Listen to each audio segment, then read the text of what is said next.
Hey, Lordy, look at the time. Empowered. Okay, so welcome back to another episode of the M-PWRD podcast. It's been a little while since we managed to get an M-PWRD podcast. As you can see, if you're watching this on YouTube, we are in our new office now, so slight change in scenery. Today, I'm joined by my friend Tyrone. He is the founder and head coach at 222 Jujutsu. So it was just basically, thank you so much for coming on, Tyrone. Appreciate your time and just want to chat to you a little bit about how that's going and get your insight into life as a business owner, but an educator as well, if you like.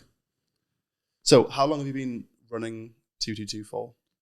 Started 222 officially 2019. We started the academy under a different name, Origin BJJ, Gated. And then we decided to branch out and rebrand into our own business rather than being a franchise of someone else. Right. Used it to we wanted to go down different avenues. We wanted to do merchandise and that kind of thing, clothing, instructionals, rather than being stuck to a franchise where you have to use their brands and logos. Give you a bit more freedom to just do your own thing. Yeah. Where did the inspiration for 222 come from, other than the fact that it rhymes with jiu-jitsu? Well, 222 was actually my business partner's choice when we started to rebrand.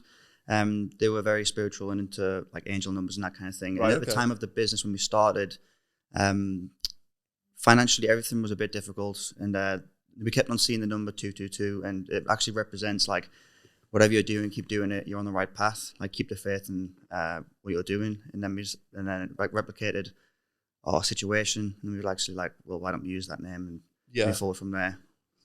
The logo and everything does look good and everything.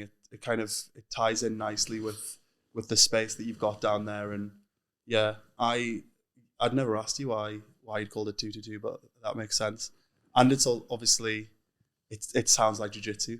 Yeah, I mean, we when we wanted the logo rebranded, we just wanted something clean, something that we could put on a design that no one knew it was jiu-jitsu related. Yeah, you have a lot of jiu-jitsu academies that have like bulldogs and like other different like a snake being strangled by Jesus, just random stuff, like monkeys choking out other animals. I don't know what it is, but we wanted something, like we said before, we wanted to branch off from like jiu-jitsu as well, and have if you want to do a separate clothing line, we could have done a separate clothing line with just the logo without jiu-jitsu underneath, with the 3-2 symbols. So how have you found transitioning into being a full-time educator? Because obviously being a coach is one thing, but I think the nature of jiu-jitsu, unlike other sports, it's very education based.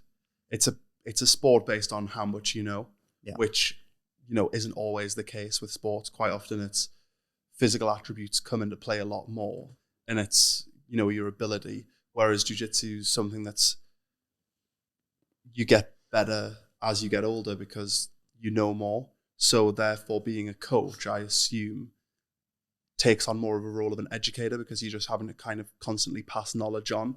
How have you found being, a full-time educator, if you like?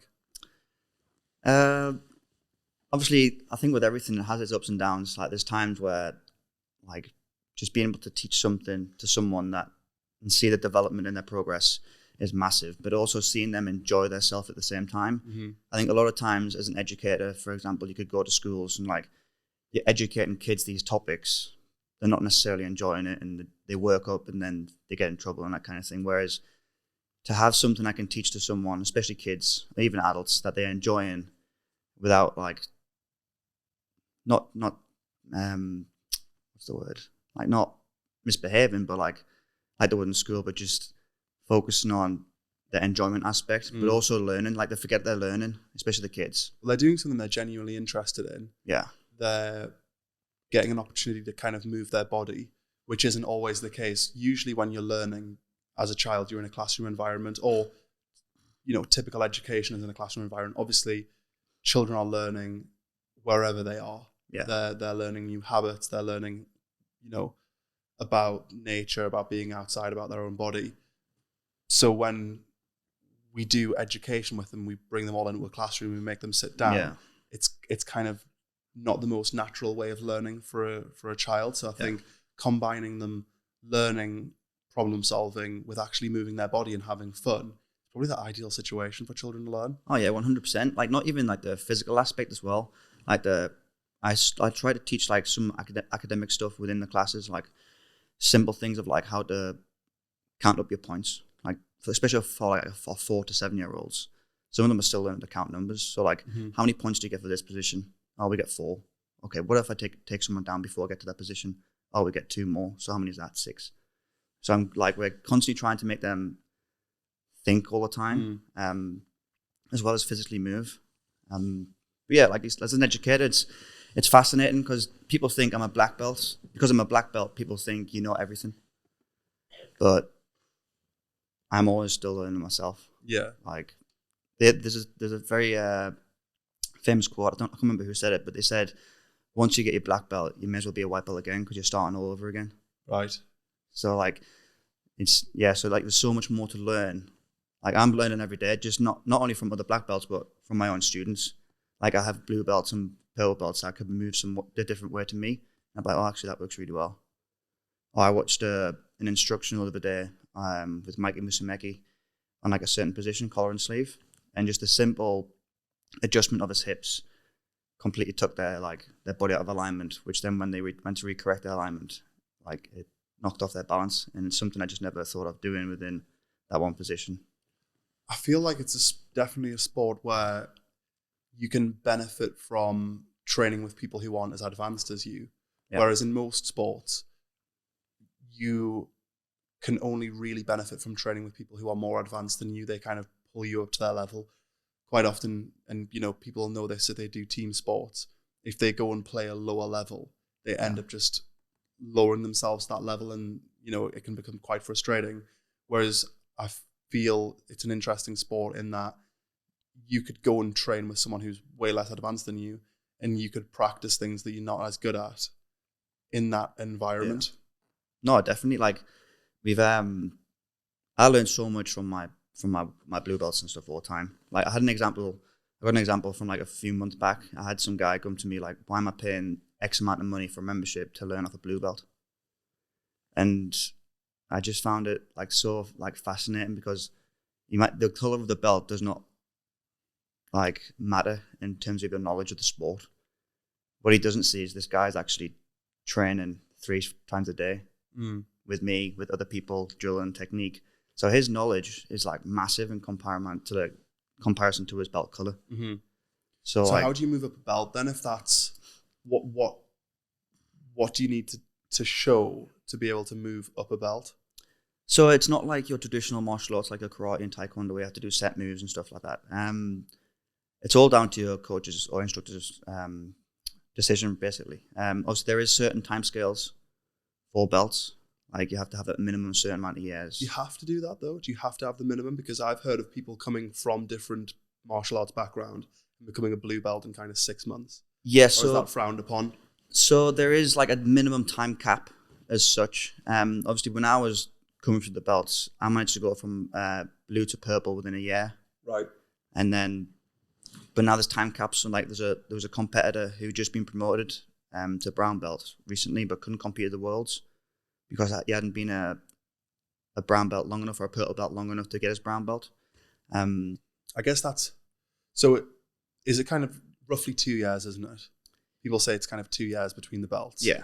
But I guess that's odd because what if you train 3 times a day? If you train 3 times a day, then you've done 6 years worth of jiu-jitsu in 2 years. That's another thing we can take into consideration. Like competitors and hobbyists will be graded differently. If you train for a year, then go and win the world championships or a major, then there's nothing really holding us back, giving you the next belt. Because you've just proved that you're the best in Europe or best in the world, or you've just dominated every competition you've done. The only like exception there would be judo. If you're a judo black belt and you come to jiu-jitsu, if you want to compete or you're training, you have to automatically go to a blue belt. Is that just because you're so dangerous on your feet? Yeah, you already have a knowledge of this, like some sort of grappling. The last thing you want to do as a white belt is let one of the gyms that I trained at, there was a judo black belt, and he was a blue belt in jiu-jitsu, but on his feet, he was essentially a black belt. Yeah. Because like if he gets one of his hands on you, there's only one place you're going. Oh yeah, we've got a guy like Scott who's going to be doing our judo classes from next year. Yeah. He's like this big 6 foot plus guy, built like an absolute tank. But like he just, once you're on your feet with him, he's just scary. Yeah. But like no one knew that he did judo or was a high level judo guy. Oh really? Yeah, no one knew apart from me and a small group of people. So when you get like people like ask them to spar, they start on their feet, and we'd be like, oh, watch this.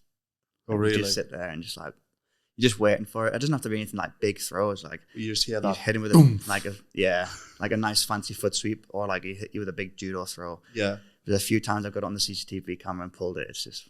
What would you say the most complementary sports to be doing alongside jiu-jitsu would be? Judo?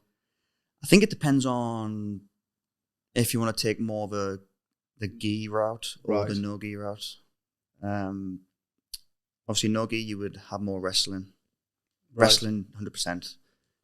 Gi, you could combine your wrestling as well, but there's going to be a lot more grip fighting with the gi, so I'd probably say judo. Right. But again, there's some judo throws that I wouldn't recommend doing because it exposes your back. And obviously in jiu-jitsu, you don't want to expose your back. Right, okay. So there's just different rule sets. Yeah, so we've got to try and modify judo for jiu-jitsu. Whereas wrestling, you haven't got to really modify much apart from like certain positions of your head if you get stuck in guillotines and that kind of thing. Obviously in wrestling, there's no submissions. Right, okay. It's just, okay. But it's quite good if you want to get into no-gi stuff to be doing wrestling as well. Yeah. Would you ever consider adding that? I would love to have a wrestling class on, to be Yeah. fair. It's just finding a place where I could put it on the timetable. Obviously, we've just adjusted the timetable now to... Yeah. Is it just the same facility that you would use for wrestling? Yeah. Or do you need like, because I know that they is it like a big circle? Yeah, I wouldn't, like, unless you're going to compete and stuff, I think It doesn't really make a difference. it doesn't matter in the training room It's itself. just the mats. Yeah, as long as you've got mats, then you can train whatever you want to enough. train. I could probably try and fit it into a no-gi class somewhere if we could get someone to teach it. Bit of wrestling stuff. Yeah. So you said there people...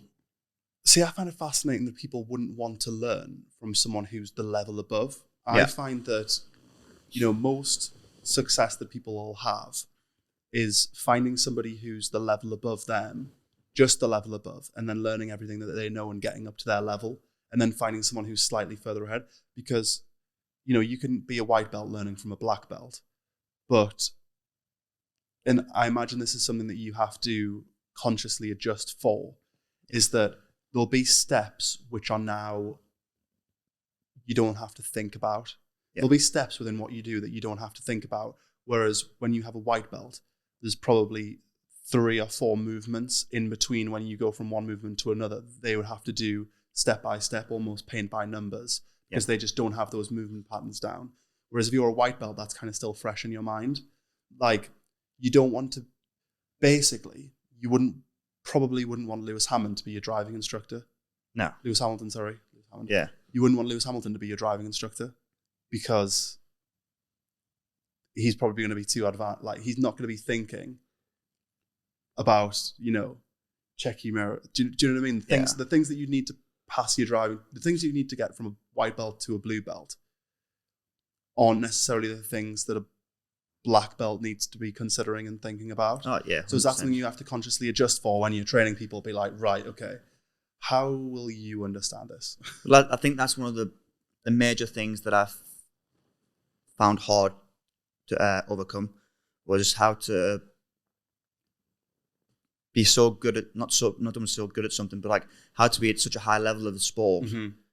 To then how do I dull back my techniques to like layman's terms, and how do I teach it across to beginners? Yeah, like for one technique, I could do it in 5 moves, but I have to adjust it into micro adjustments and make that into 10, 15 moves. Yeah, like it's something as simple as a sit-up sweep or a scissor sweep, something from close guard. They can like within one transition, I've already hit the sweep, but within that transition of the hips and stuff, there's like 5, 6 different moves in there. Yeah, and I think that's one thing I found difficult, like coming through last year, was becoming head of the kids program as well. I found it very hard to teach kids, although I'm fantastic with the kids. Yeah. I just found it very hard in terms of like technical of like what to teach, how to come across, how to teach them. Because I'm so used to teaching adults programs. Yeah. Whereas my vocabulary has like, it's tailored towards more adults. So I could say some things like turn your hips to a certain degree, blah, all this kind of stuff.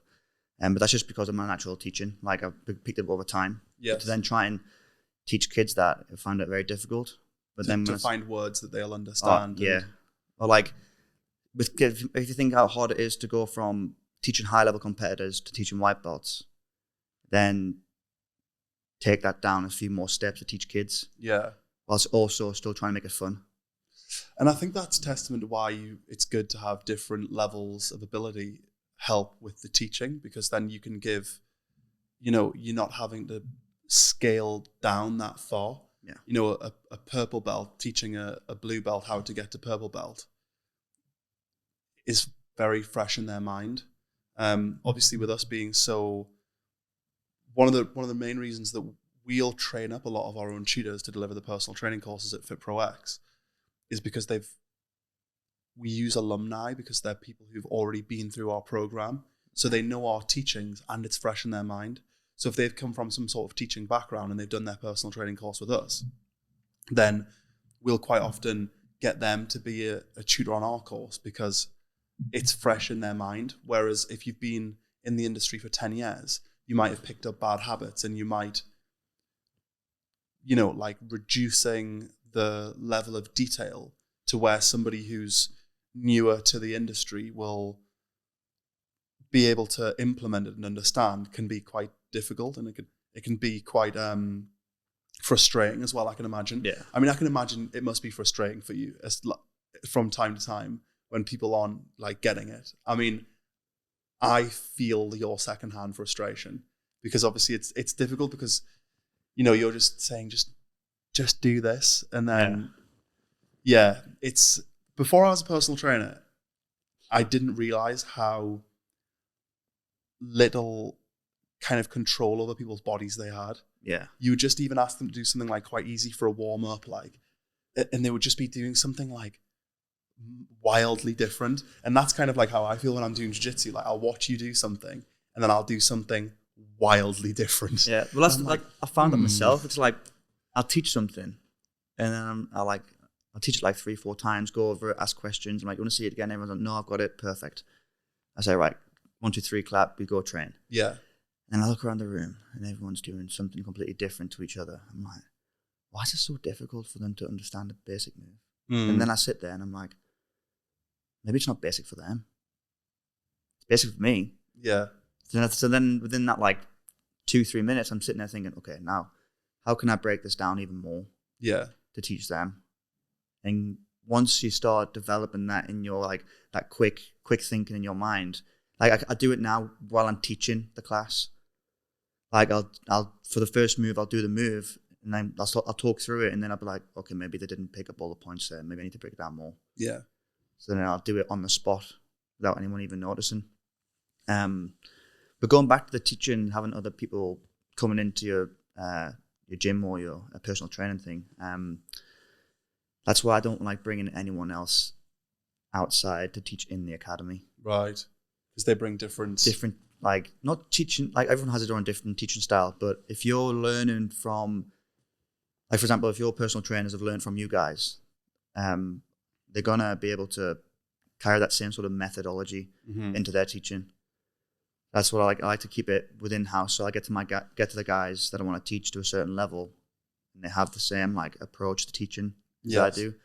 And obviously, it's proved in the past. Like I've got competitors, we've got guys that have picked it up quite easily, won gold medals and that kind of thing. Although it's not all about winning gold medals, but like it just proves that whatever I'm teaching is actually working. So if I can get someone like my guys to get to the level of teaching the same, then I'm happy with that, rather than bringing someone from the outside in.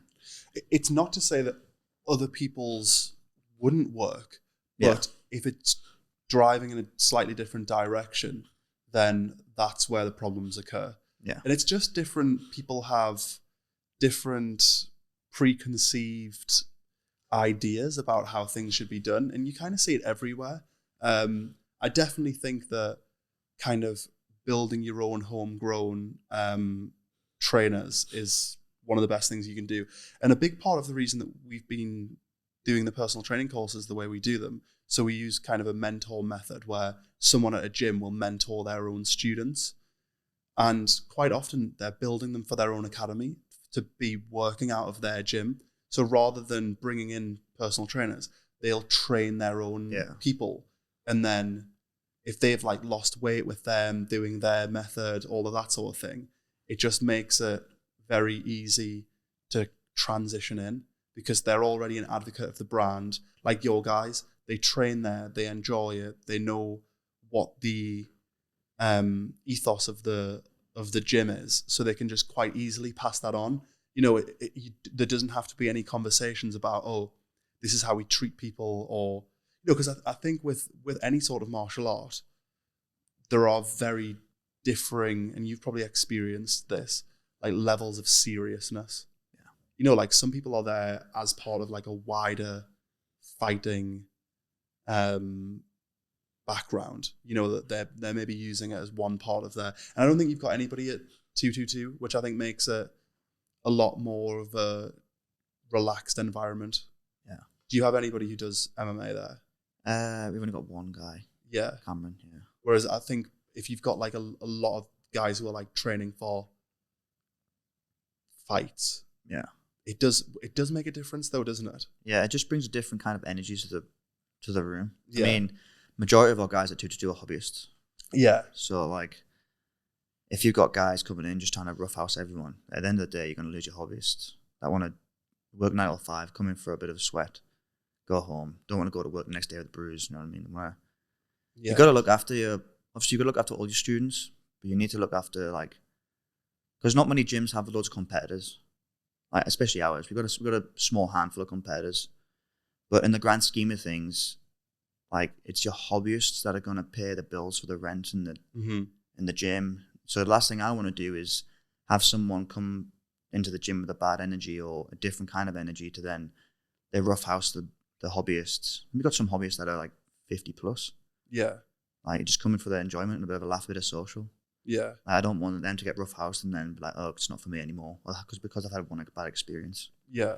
Not that they would, I don't think, but I don't. It's a risk I don't want to take. And you understand where the people who are competing are coming from because they're trying to prepare for a fight. Yeah. So their mentality is very different. There's no like maliciousness behind their training. Yeah.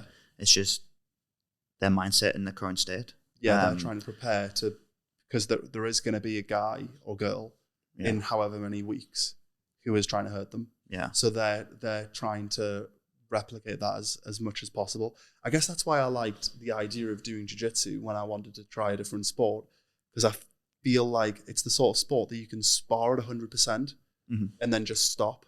Yeah. And then you can spar at 100% 2 days later, and you can. And I'm not saying like go like, but you can go all out because you get tapped and then that's it. Yeah. Whereas if you have there's a small group of guys and they're like I know who I can train with at 100%. Yeah. And there's guys where I know I'll just chill out and just flow with them and move. Yeah. But like I think with jiu-jitsu compared to other martial arts, is you can pick your percentage of output. Yeah.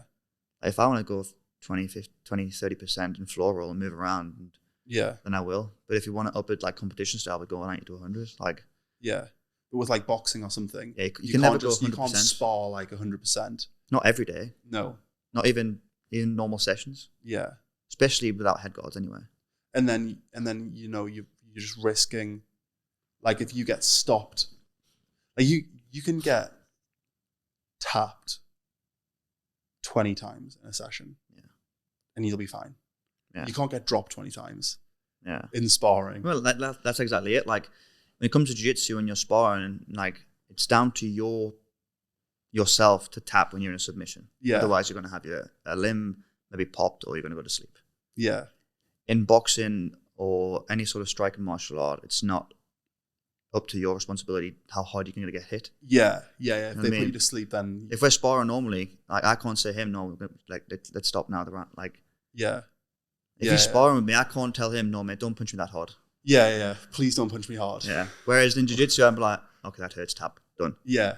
Like, Is there much, I mean, you may not know this or not, but how detrimental is it being put to sleep? Like in jiu-jitsu? like how to How to experience is it. No, but like obviously, is it something that you want to avoid? Yeah, it's never something that you want to happen. No, obviously it's not something you want to happen, but like if it happens regularly, could it be bad for you long term? I'd imagine so. You're essentially just cutting the supply of oxygen to your brain, aren't you? If you're doing it every day, then I'm pretty sure it's... Is that if you get like choked? Yeah. As opposed to... Because if you cut the supply of oxygen to your brain, that's getting choked. Yeah. But if you cut the supply of... Oh, blood as well. Yeah. No, because obviously if you get put... Like, I'm gonna ruin this. You know the stuff. So like a triangle. Yes. That's stopping your artery. That's blood to the brain, yeah. So that's blood to the brain, and that's when you just... Because I've been in a few triangles. Yeah. Too many. That's what I'm level, yeah. Blood and oxygen and to that's the brain, when you feel fine. You're like, okay, I'm okay. And then like, you blink and you're like, how long are my eyes closed for? Yeah. And then like, you see the stars and you're like, oh fuck, I'm getting choked. Well, that's how you know a choke's put on correct. A correct choke should never hurt. Yeah. Like if it's crushing your windpipe, it's not applied correctly. But like, unless it like if someone takes you back though, yeah, or a guillotine that crushes your windpipe. Yeah, there's different variations of guillotine. Like a guillotine is like you can feel them like stopping the air. Yeah. You're like a collar choke, a rear naked choke, a triangle, head and arm choke. Like it'll just slowly start cutting that blood supply off to your brain. It's that first like star that you see, isn't it? Yeah. And then sometimes you don't even feel it. I've been put to sleep twice in my whole life. Really? Yeah. One in the gym and then one on UFC Fight Pass around the world. And is that just because you didn't want to tap? The first one was a training partner, and I was just joking on with them, and then I was like, I'll get out of this. The next thing I know, I'm not out. I'm unconscious. Really? And then the same thing happened on the Polaris. Like I was playing close guard. You get like an Ezekiel from close guard top. Didn't feel it. Didn't feel any threat anyway. So what was it, in a gi? Yeah, so I was just moving my hips, trying to swing for arm bars or create space. And then the next thing you know, I'm unconscious. And what happens? You just kind of like wake back up? Yeah, some people wake up instantly. Some people take a bit longer, seconds, minutes. It's a fascinating feeling. It's probably the best sleep you'll ever have. Really? Yeah. Like, for the shortest amount of time. Yeah. It's like the best nap. Do you know that when I think about people getting put to sleep, I always think about that John Jones to the side when he gets just drops the guillotine and the guy just falls to the ground. Like, he looks like a dead body. It's not. I remember it very vividly in my head. It's just there. It's just like, oh, man. It's not pleasant, though, is it? That's the one when you start like fighting the ref. You're waking up. And the ref's like waking you up. You're starting to like try to put the. That's the worst when they start trying to fight the ref. You're like, oh, it must be so embarrassing that. Like you went to sleep. Like you don't know why you are. In front of hundreds of thousands of people in the arena, and then around the millions around the world on TV. Yeah. Not nice. So one thing I was going to ask you, obviously, and this is probably one of the hardest things about education in general, you've got a wide variety of student abilities in your class. Yeah. How do you simultaneously make sure that it's not overwhelming for the lower belts whilst making sure that you're kind of stretching and challenging the higher belts? I think that's when our set programs come into play. Class for beginners, fundamentals classes for white belts and blue belts, all levels classes for everyone. Then we have advanced classes separately. I think that's the most easiest way to split it in terms of what to teach and the level of teaching. Yeah. We've just changed the curriculum for this year. So the first, we used to do it like weekly topics, where this time we're moving into like monthly topics. So for example, if the first week one is like De La Riva guard, we'll always be able to simplify the De La Riva techniques for the fundamentals classes, and then always be able to stretch it to the advanced classes as well. Because there's always, like I said, jiu-jitsu is always developing, so there's always new things coming out, or there's new things to drill. Loads of techniques within one transition as well. And then what we started to implement now this year is, instead of you come into class and be like, okay, Alex, we're going to do this technique, and then this technique, linking them together. It's more going to be sequence-based classes.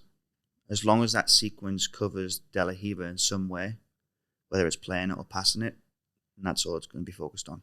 Right. So we'll always start from the feet, get into the position that we're going to cover the day, and then creating a sequence to a better position from there. So we're like systematically put things together. Yeah. And I think that's probably one of the best methods that we found in the past that work better for our competitors as well as our obviously. Is that because overall. The people who are less advanced can just get as far through it as they can, and then the guys who are more advanced can kind of start drilling all the way through? Yeah. And yeah, so like, for example, in all levels classes, we have belts from white to black. Mm-hmm. So obviously I can't just jump in there and teach the berimbolos or lapel guards straight away because advanced guys will get it, but the white belts might just blow their mind. And they'll fall at the first hurdle. So what we'll do is we'll teach a generic sequence, pull guard, get to the position.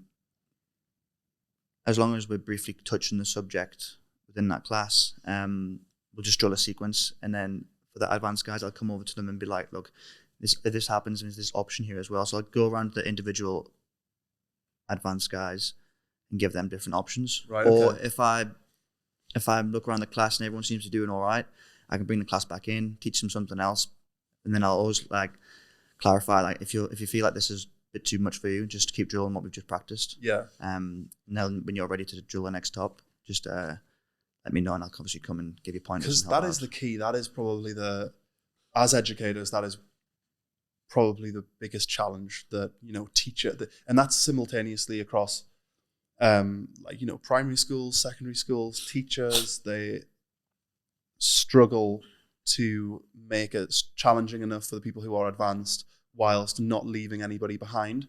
So I think it's a good methodology that you've got there to give them all something and then kind of going around and individually giving people additional stuff. I feel like the nature of jiu-jitsu might lend itself to that as well, because you go and practice something for a couple of minutes. So you'll give people 5 minutes, and in that time you can get around the group and go and give them individual things to do whilst they're kind of working through things like that.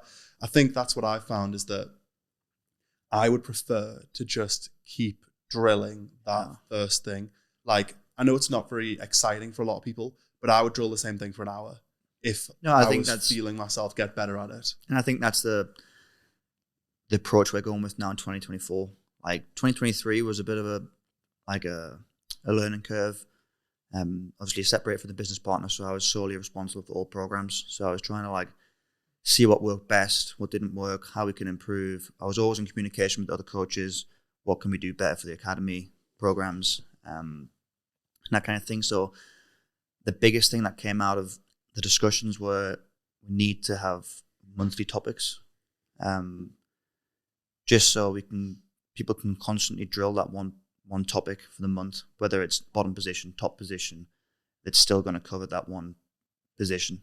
As long as you briefly cover it for like I said before, De La Riva, you'll take someone down, they'll put you in the De La Riva guard, you'll pass it, you'll get to the back, they just get the back, flow from there. Or you'll pull guard De La Riva, sweep them, or transition up to a different position.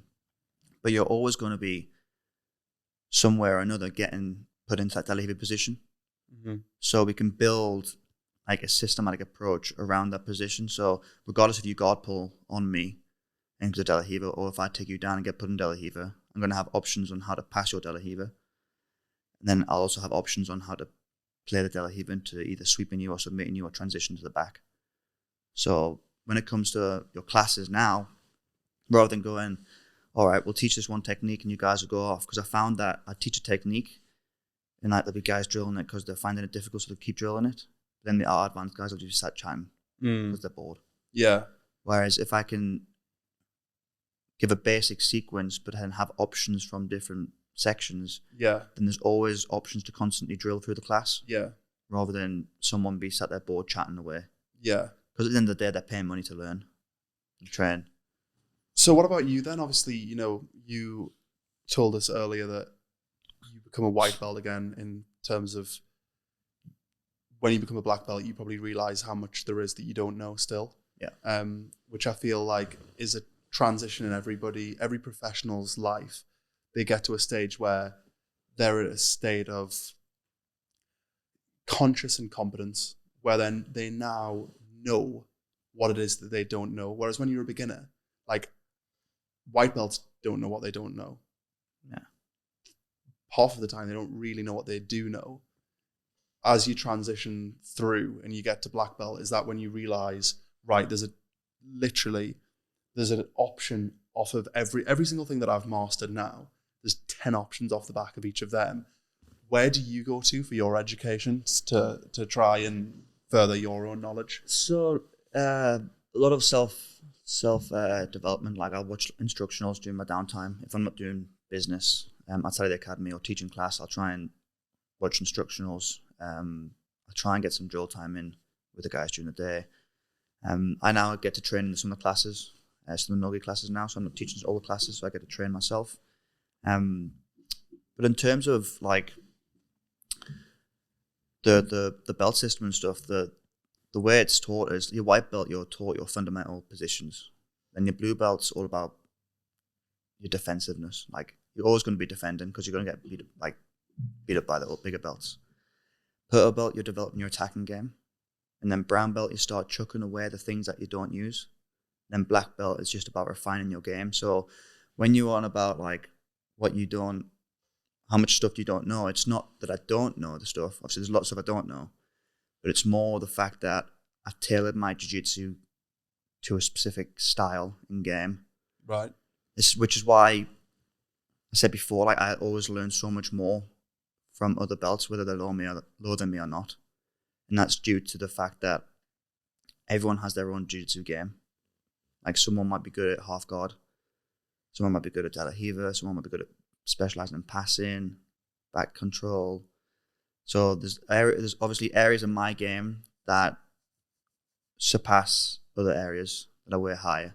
Right. So like I'll always, before I think about learning new things, obviously I try and keep up with the modern jiu-jitsu for the purpose of competition. But before I try and learn loads of new stuff, I'll always try and bring my areas that need improvement to the same level that my areas that are decent. I often hear people refer to people as having a black belt something. Yeah. So they'll say like, oh, he's a purple belt, but he has a black belt. Insert. Yeah. Is that just because they're so good at that one individual thing? Yeah, like there's a lot of guys, like Gordon Ryan goes on about all the time when he competes against the guys. Like you've got some guys that are like special, like a speciality is leg locks. So they're elite level at leg locks, but they're not elite level anywhere else. Right. So they're just hoping, kind of like Deontay Wilder's elite level at just throwing a haymaker and maybe knocking somebody out, but really isn't that great at anything else. Yeah. It's kind of like that.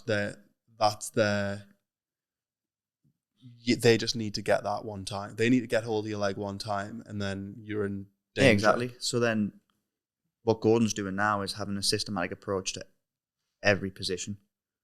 So he's elite level in every aspect of jiu-jitsu, every area. So when it comes against these specialists, he knows they're only good at one position. Yeah. So he can go in there with confidence, as long as he doesn't get entangled in that position, to outclass him everywhere else. Is he clearly the best in the world? I'd say so, hands down. Yeah. Now, anyway. Yeah. Because he's not that old, really, is he? Now, what's he like? Late 20s, early 30s? Yeah. 27 Prime. or something. Prime for jiu-jitsu, I think. Interesting. So, do you feel like, would you go and try and learn from other black belts kind of higher than you? Like, is that something that you would ever do now? Yeah, 100%.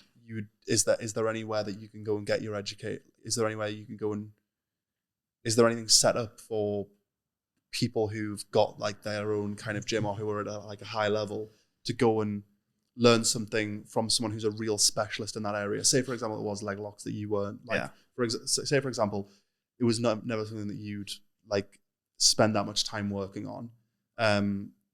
Could you go to someone who's a black belt who just specializes in that, or like specializes in that, and go and try and learn that from them? Is the stuff set up for that? Like black belts training other black belts? There's like academy affiliates and stuff like that, but other than that, there's like you can get them up for seminars, or you could like nowadays everyone's got instructionals now. Right. So, and a lot of the elite level athletes with instructionals are like in so much detail. I'd rather pay probably 200 and odd quid for an instructional than have to pay like more than that just for a 1 hour private. Right. Okay. So they record basically all of their stuff so that you can kind of watch it. Do you feel like it's a good way of learning jiu-jitsu to watch stuff like that? I think studying once you get to a black belt, you can kind of see someone do something and implement it. Whereas the lower belt, I feel like you really need that hands-on experience. Yeah, I think lower belts need hands-on 100%. Just until you get comfortable with positions and terminology as well. Whereas even me, to be fair, even myself now, I can watch an instructional and be like, oh yeah, I can do that. Then I go to start doing it, and I'll fuck up a step. And I'm like, hold on, how did you do that again? And I have to go back and rewatch it. But that's a good thing about instructionals. You can go back, you can rewind, watch it again, rewind as many times as you want. Whereas in a private, you have like an hour. Right. Yeah. And the only time you can really ask them again after that is to book another private. Right. Okay. In a sense. Yeah, so you're better off just getting it, and then you can watch it as many times as you want. Yeah, I think studying's massive in jiu-jitsu, especially the higher belts, even the lower belts. Like, if you've already found a game or a style of jiu-jitsu that you like, then find an athlete that's very good at it, and then just study his game and see what he does and what he develops. Would that be your advice to someone to get good at one thing, or to master something? Try and be like a blue belt with an elite, whatever it could be. So that like if you it's changed now. Like obviously, no-gi, it's like very much like that. Like there's not many athletes like Gordon Ryan that are good everywhere. There's a lot of guys are like very specialists in leg locks when it comes to no-gi. But I'd say nowadays, I think you need to be good everywhere. Not like you need to build up everything together. Like we've got some guys that have fantastic guard playing ability, but when it comes to guard retention or getting their guard passed, they struggle a lot. So I think to have them like match everything you can as you progress, especially through the lower belts, white, blue, purple, and then you could dial in a bit more into specific areas. It's best to just like kind of bring everything up at the same level than to get advanced at one thing. Because is it almost like a form of fool's gold where you think that you're better than you're able to submit all of these other guys your belt because you can just do that thing extremely well. Yeah. But actually, when you go up a belt, you've got loads of holes everywhere else, and actually their ability to do what you're doing is as good as yours, but now they also have everything else as well. Yeah. You've kind of not, obviously not cheating, but you've kind of finessed. Because I guess you can move up the belt if you are continuously like kind of winning in your belt. Like if you're subbing all the white belts, then and you've been doing it for a while, you're probably going to get promoted, especially if you're winning competitions. So no, it's interesting. So what's obviously you've spent a lot of time on the curriculum moving forward for this next year, planning out how your education is going to go. Outside of that, is there anything else that you're looking forward to in this year coming up?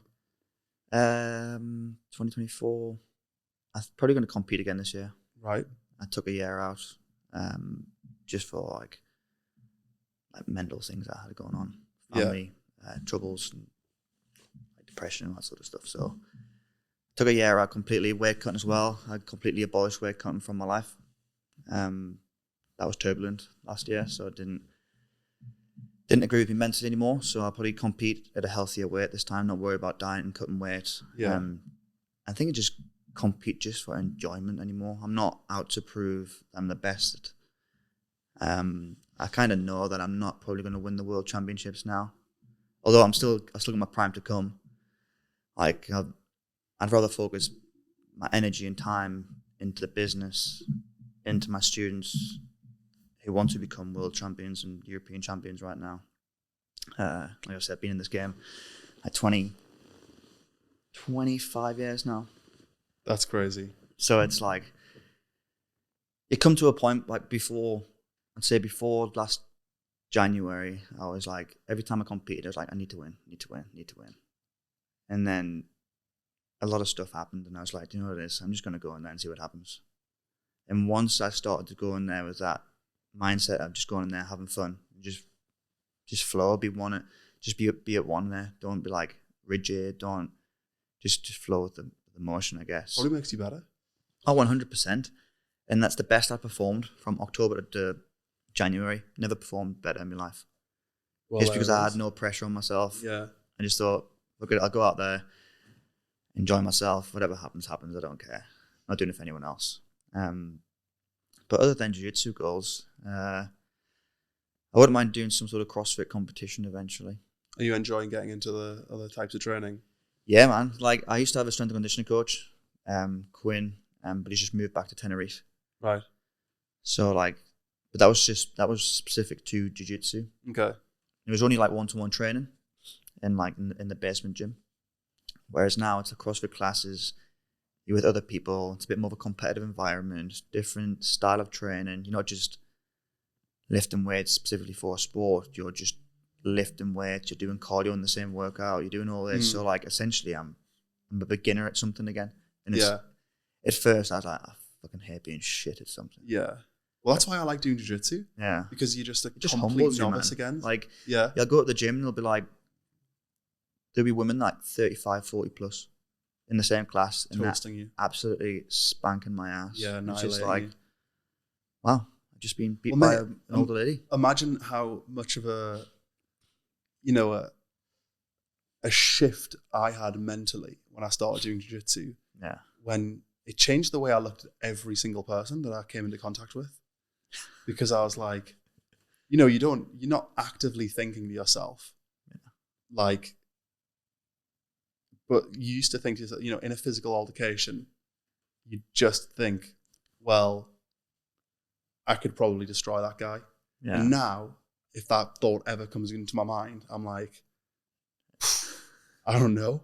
I need to know what sort of training you have. I saw a pie chart, and it was kind of guys who think they would win in a street fight. Yeah. Reasons guys think they'd win in a street fight, and like 99% of it was, I think 2% of it was they are a trained fighter.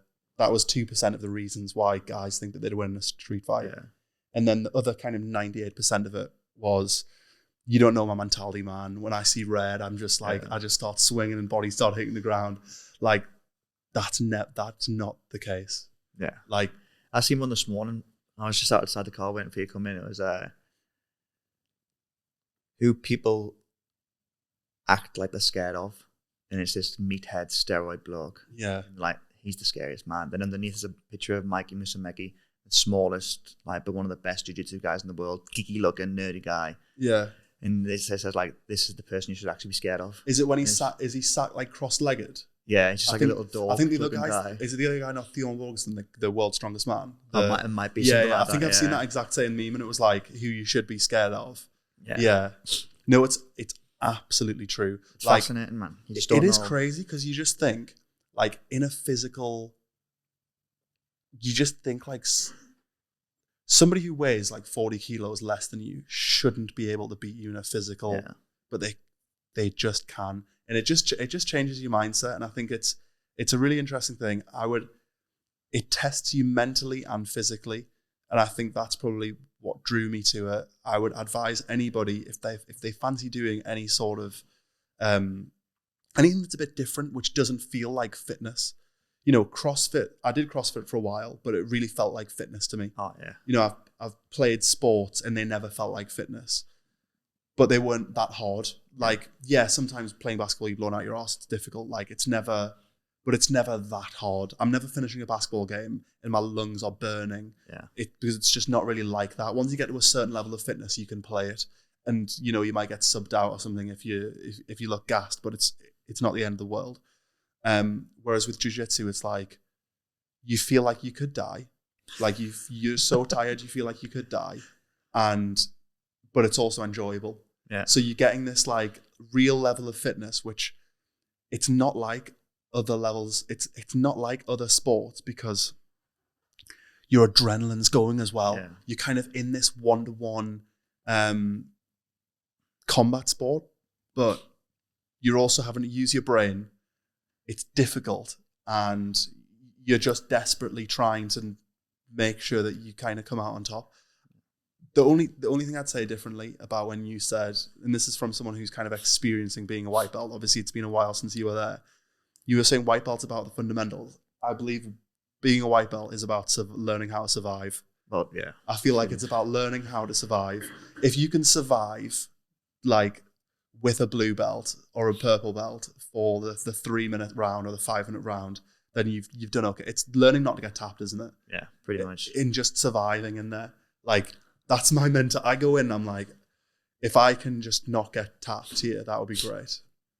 No, definitely. Survival. Just trying to stop. And that's why I'm just trying to stop them doing what they want to do. And that's why when they start doing something that I have no idea what they're doing, that's why I hate doing it in the gi. That's why I prefer doing no gi. Because you're in their guard or you're in mount, and all of a sudden you feel your gi being like pulled round your back, and they're reaching round your back, and they've got hold of your gi and they're feeling it round. And I'm just thinking, that can't be good. Yeah. I don't know what he's trying to do, but it can't be good. I need to get out of this position I'm in now. So yeah, survival, the life of a white belt. But anyway, mate, thank you so much for coming in. It's so good seeing what you're doing with 222. It's a really nice environment that you've created. You can tell that people genuinely enjoy it. I think the kids obviously enjoy it so much as well. And it feels like a nice environment. And I feel like you couldn't find something much better for kids to kind of get involved with. Yeah. It's good for their fitness. It's good for their problem solving. It's good being able to kind of be in control of yourself and know what you're doing physically as you're growing up. Feel like it would have reduced a lot of anxiety in me growing up if I knew how to do jiu-jitsu. I feel like I'd have been a bit more relaxed because I would feel like I could have like handled myself. Yeah. So yeah, thank you so much for coming in. Right, man. Thanks for having me. Yeah, I'm just I'll see you at the gym. See you then, man.